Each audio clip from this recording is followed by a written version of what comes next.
Hi, my name is Florence Zimbabwe. I am a lawyer, been practicing since 1981. Today is actually my 32nd wedding anniversary. I am a mother of 3. I'm also a grandmother. And apart from my legal practice, I also am involved in business. I am part of a construction company, a property development company. I've sat on a number of boards and I still do. And I have all my life been trying to juggle those roles between being wife, being mother, being grandmother now, and life, which is not so easy for professional women, but it's possible.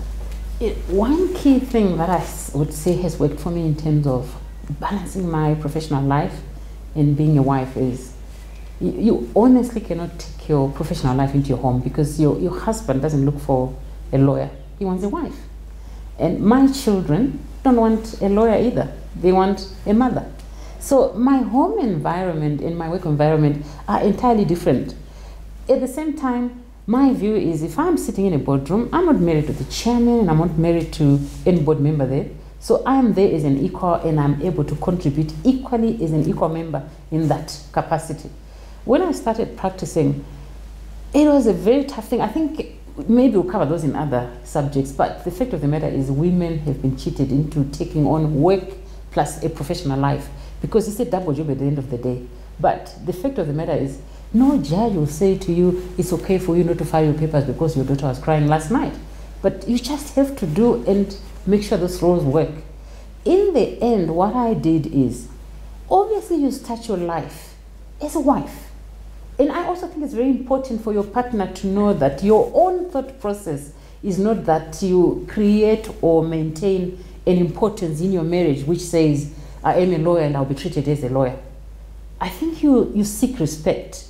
And I think we need to acknowledge as women that your relationship is pretty much the most important thing in your life, because money will never be as valuable as a relationship. In fact, no amount of money can buy you a relationship, because relationships tend to last longer than money, and you can't buy them with money either. So we tend to thrive in an environment where we are loved, where we are appreciated, because that's your social structure. That's where you get your value and a sense of importance. So because that is important to you as a human being and as a professional person, your setting at home becomes entirely different, because you have fun with your children, you love your children, you do things that also demonstrate to your husband that you appreciate him. And the mere fact that he knows that you don't seek to impose your importance of your professional life in a home environment, I think creates an environment where you support each other and becomes a pillar to one another, because he's not challenged by that. And I also want to emphasize that, look, we never get married to the same person. You are married to your own individual person that you meet in your life. So it's very important that, in as much as Dorothy is the one that got the proposal to get married and not me, she also needs to understand that it's Ken who proposed to her. So you need to have a solution that works for you, no matter what your professional relationships are, or who you know, or who you think you are. The fact of the matter is you are married to a particular individual and you need to make that relationship work. Your communication to your partner must be specific. As long as he knows that you value the relationship and he knows you for who you are, he will not be challenged by those things. It is when we individually fail to manage that and give a message that is saying you wouldn't be here if you were not for my earning capacity, that he feels challenged. Because if he feels he's a partner in what you are doing together, I don't think he'll feel challenged. You know, they always say in a relationship, it's like a bank account. If I want to withdraw a lot from that bank account, I must deposit a lot. I can be silly, I can be extravagant, but if I've got a lot to my credit, I can take out a lot. But if I deposit very little, and then I also withdraw a lot, the account will bounce, my bank manager won't want to see me, and your husband won't want to see you as well. You cannot be a machine, and you cannot be perfect. But here's the key thing. When I started relying on support services to make things work, then I had 2 maids, then I had a driver to take the children to school. My husband didn't doubt that I had capacity to run my home, because he knew that I am a woman who can do that. Money doesn't give you everything. Remember that. relationships matter, invest in them. But in my work environment, hey, I will beat you thoroughly, because if I'm a lawyer, I'm a lawyer. If I'm in court, I'll do what I need to do, and I don't want any man to look at me as if I'm married to them, because I'm not. I'm only married to Noah. Deal with your particular husband. Don't look for something that works for everybody, because it doesn't. It doesn't. Relationships are unique. Good morning. My name is Nozipo Maraire. I am a neurosurgeon. I'm an author. I'm a tech entrepreneur, and I'm a mother and a wife. It's really an honor and a pleasure to speak to everybody today, and I'm looking forward to having questions and interactions later. I wanted to address something that struck me when we discussed the issue of, can a woman have it all? And what should she sacrifice? And I couldn't even answer the question, because for me, the framework of the question itself seemed to me wrong. So we never talk about, can a man have it all, right? He has work, he's a father, he's on boards, but nobody ever asks, oh, do you think that guy can do it all? When a man has a baby, do his colleagues say at work, how's Joe going to cope? Can he have it all? But we ask it of ourselves. Why? Because it seems to me we're asking the question in a framework of limitation. We're coming from a position of weakness. Men are coming from a position of power. So it suggests that you can only have so much on your plate. So can you have it all? Why are we asking that question at all to begin with? I feel that women for centuries have been having it all, so to speak. They work in the fields, they come home, they cook, they take care of their children, their wives, they're in their community, they make decisions. They were singing, they were dancing, they were celebrating births and deaths. When you read the story of Cleopatra, for example, an exceptional woman, I grant you that, but still, she had it all. And it was never, that question was not asked. So I would ask you to think, start from the point of asking, is the question itself appropriate? Does the question itself have the chains that shackle us in it already before we quickly try to answer the question? Because the question itself is binding us. So I would say that was my first reaction. The second is the idea of sacrifice. Again, nobody says, what is the sacrifice of a man once he has children? We talk about balance, we talk about controlling his time, doing things. We need to put ourselves in the position of being in charge. If you're in the position of being in charge, I think that the questions become different, the language becomes different. Sacrifice, think about that. Already we're putting ourselves in this position of weakness. So I would ask that we really listen carefully to the language, the self-talk, the framework of the questions, because I think we're already defining and limiting ourselves by the very questions we're asking. Balance always strikes me as, you know, the lawyer thing with the pivot in the middle and the two weights and everything's in balance. It's a static thing. It suggests equality in the different things in your life. It's never like that, at least not for me. I don't ever feel like I've got this weight met by this weight. Things have different weights at different times. I have different abilities to respond to my children, to my husband, to work. So I would really like us to discuss the words balance, sacrifice, can you have it all, how does she do it?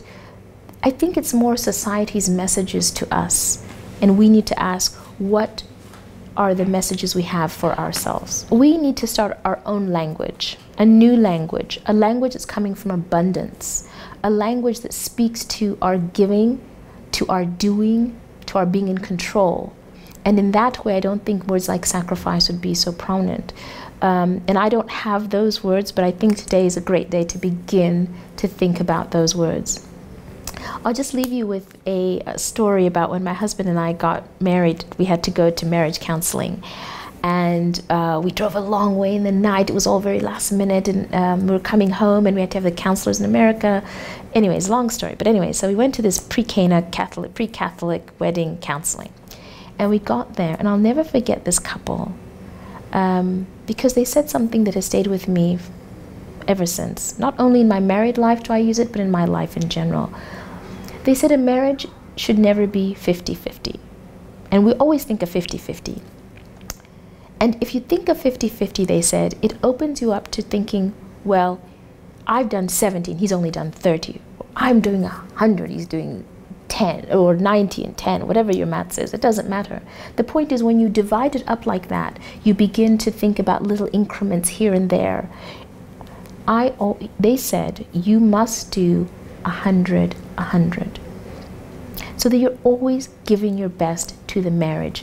Whether your partner gives 20 or 80, you are giving 100. I feel that way also about my life and about that issue of balance. If I'm always giving 100, the scales can be either way. It doesn't really matter, but I've given 100. So if I gave 5 minutes to my children, but it was a very loving, focused, attentive 5 minutes, that means more to me than spending all day with them while I'm watching a soap opera and, you know, eating my Doritos or whatever. The point is that I'm giving 100%. And when we, coming from an abundance, which 100% is, I think the language changes. So I really look forward to discussing that all with you. Good morning, ladies. It's a great privilege to be a part of this Women's Development Dialogue and to be especially part of the panel for today in Balancing a Modern Life. Just to give you a bit of my background, my name is Sandy Roberts. I'm involved in the agricultural sector where I have a full-time job. I am married with 2 teenage daughters, and I'm also very much involved in our local church, assisting in pastoral duties, funerals, weddings, counseling. I also take care of my elderly mother, who is, she's got vascular dementia, which is otherwise known as Alzheimer's. So it needs a lot of my time. And I do other things in the community. Obviously, mentorship is one of them, as well as sitting on the council of the Women's University in Africa. But relax, I'm not trying to start a busy war with any of you. I know your lives are hectic, and I would never be able to compare with most of them. But I'm here today to help give some tips on a question that is asked by many women who are in the working sector. How do you balance family, work, and studies and still stay on top of your game? I just want to give you a little bit more background on my work. I love my work. Agriculture is my passion. I love meeting new people. I love traveling. And it's something that I decided a long time ago not to feel guilty about working and not spending time with my children. However, I'm going to qualify that a little bit later. But just to give you some tips, there's 2 things that I really think are essential in this whole balancing act. Number 1, build a support base, a very strong support base. And number 2, get organized. What do I mean about building a support base? Well, each one of us needs some help. And whether it's family members or whether it's staff that we employ, we need help to achieve all the things that we need to achieve. So the support base, we're extremely fortunate here in Zimbabwe where we can employ people to help us in the household.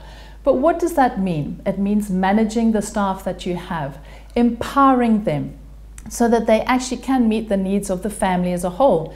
Things like, I've got a maid, and when I first employed her, she couldn't cook. I've sent her on to cooking courses, and that has helped me a lot. In fact, I joke with my family and friends that if it wasn't for my husband, who is an excellent cook, or the maid, my children will probably starve. Not that bad, obviously, but it's not an area of strength of mine. So having a good home-cooked, nutritious meal is a key asset when I get home. The other thing is, I've also helped, I need a driver. I need fetching and carrying of my kids, especially as most of the activities that they do are outside of the school area. So one of the things I did is that we recognized that in our gardener, who is a fantastic man, high level of integrity, he was good as a driver. We were able to empower him as a driver. We helped him to get his driving license, which has really helped me a lot. Saved me a huge amount of time, not only in fetching and carrying my children, but also in standing in queues, in paying bills, in those mundane things that still need to get done in running of a home. But I want to just encourage you, don't skimp on their salaries. because these people are strategic and important to your overall survival in the working world. On the other side, with my mother, I've got two wonderful ladies who I've brought in to help me care for her 24 hours, so that my burden is not as high as it could possibly be in this situation. So ladies, help yourselves. Build a strong support base. It might be family, it might be people that you employ, but definitely you will need help. The other point, get yourself organized.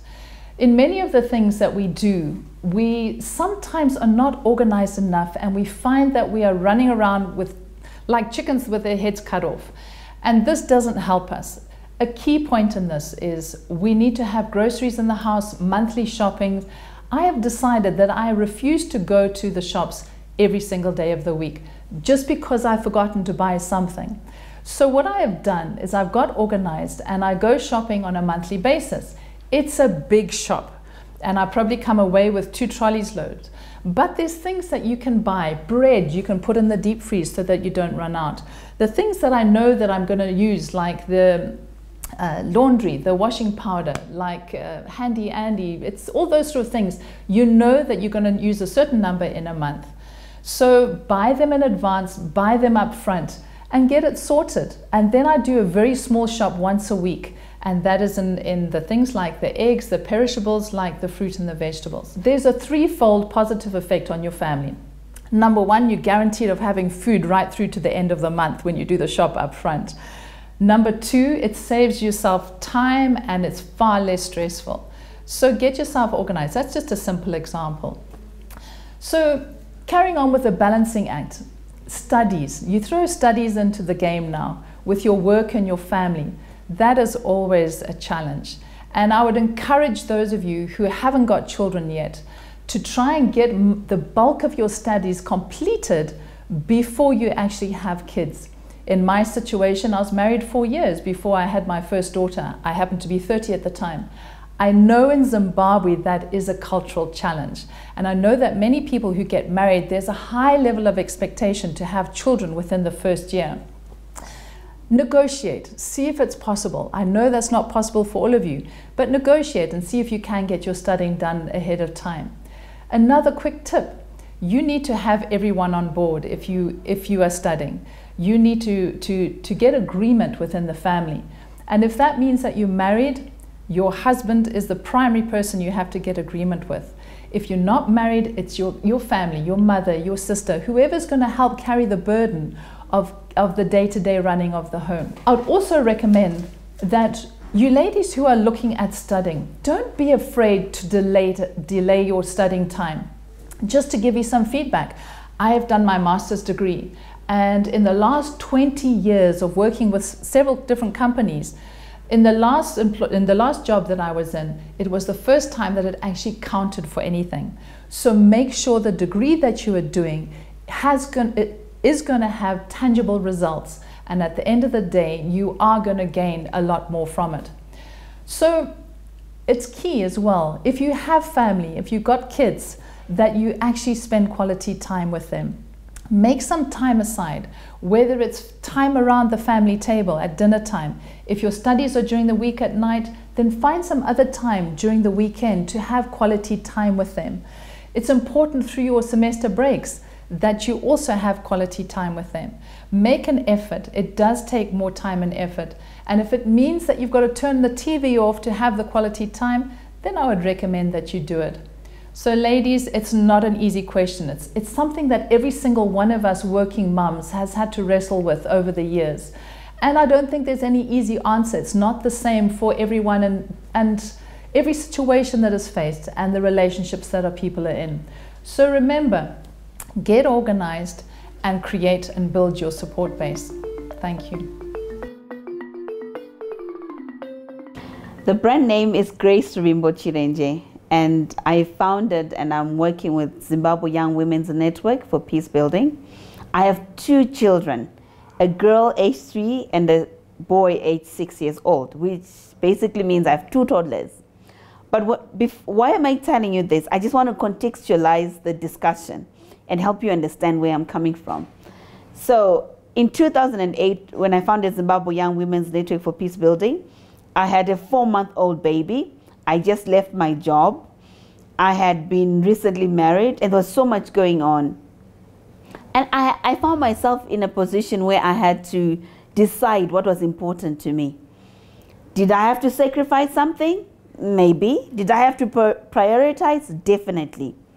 But what I didn't know then was, I think I was not clear on who I was as a person.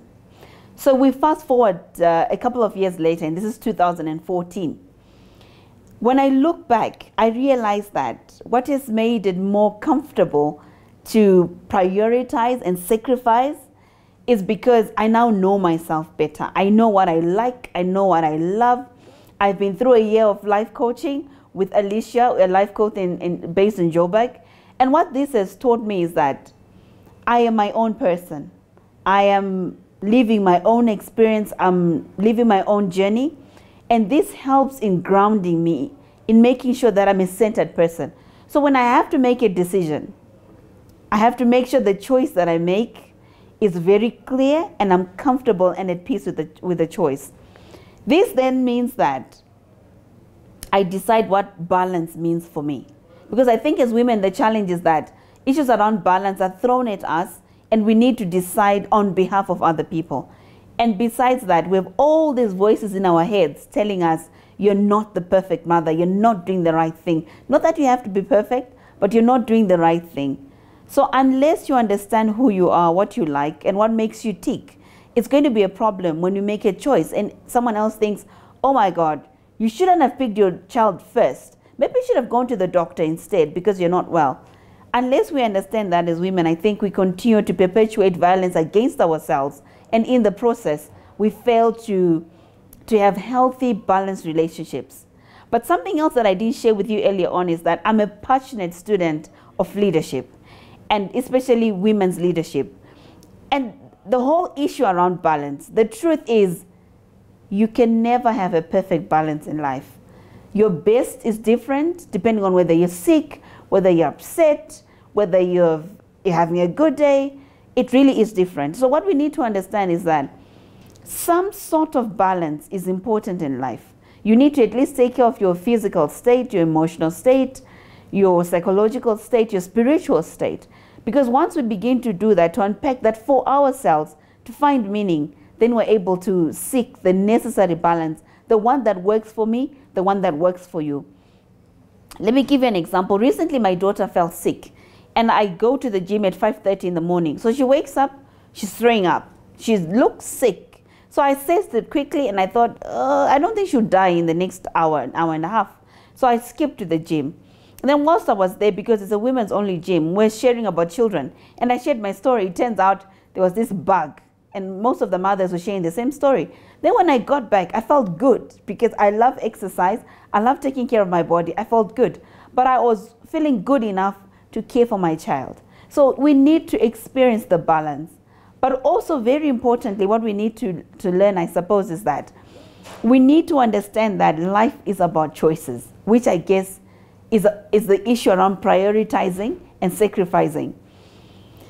Sometimes you make a choice and you look back and think, maybe that wasn't the best choice. But if you are at peace with the choice, life becomes a bit easier because you're going to realize that that was the best choice for you in that moment. And I think that's what balancing and sacrificing and prioritizing is all about.